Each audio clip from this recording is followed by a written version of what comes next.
ఉత్తరాఖండ్లోని ఉత్తరకాశీ జిల్లా దరాలి గ్రామంలో వరదలు బీభత్సం సృష్టించాయి. కొండ చర్యలు విరిగిపడడంతో వరదలు ఒక్కసారిగా ముంచుకొచ్చాయి. దీంతో గ్రామంలోని సగానికి పైగా ఇళ్లులు తుడిచిపెట్టుకుపోయాయి. ప్రమాదంలో 12 మంది మృతి చెందగా 60 మంది గల్లంతయ్యారు. వరద నీటి అలలు బలంగా ఇళ్లను ఒక్కసారిగా ముంచెత్తడంతో ప్రజలు భయంతో కేకలు వేశారు. ప్రస్తుతం సోషల్ మీడియాలో వీడియోలు వైరల్ అవుతున్నాయి.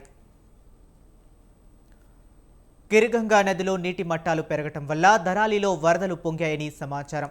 హర్సిలి నుండి ఆర్మీ యూనిట్లు, పోలీసులు, ఎస్డీఆర్ఎఫ్ బృందాలను బట్వారీకి పంపించినట్లు అధికారులు తెలిపారు. ఈ ఘటనపై రాష్ట్ర మంత్రి సౌరభ్ బహుగుణ విచారం వ్యక్తం చేస్తూ శిథిలాలలో చిక్కుకున్న వారి ప్రాణాలను కాపాడటమే ప్రభుత్వ ప్రాధాన్యత అని అన్నారు.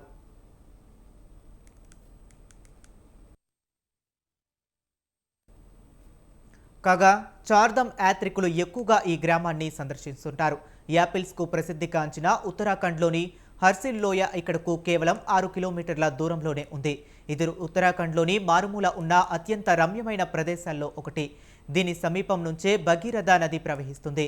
రిషికేశ్ నుంచి బయలుదేరి చంబా, ఉత్తరకాశీ, హర్సిల్స్ మీదుగా ఇక్కడికి వెళ్ళవచ్చు.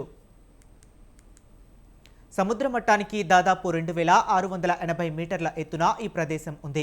ఇక్కడ నుంచి గంగోత్రి ధామ్ కేవలం 20 కిలోమీటర్ల దూరం ఉంటుంది. గ్రామం మధ్య నుంచి జాతీయ రహదారి వెళుతుంది.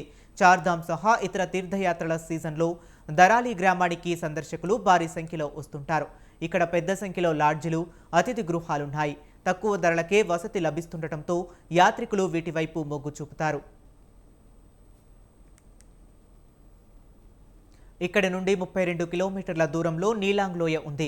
భారత్, టిబెట్ మధ్య వ్యాపారం జరిగే పాత మార్గం ఇక్కడి నుంచి వెళుతుంది. ఇక్కడ రాత్రులు బస చేయటానికి అనుమతి లేదు. ఈ ప్రదేశాలను వీక్షించాలన్నా అటవీశాఖ అనుమతి ఉండాలి.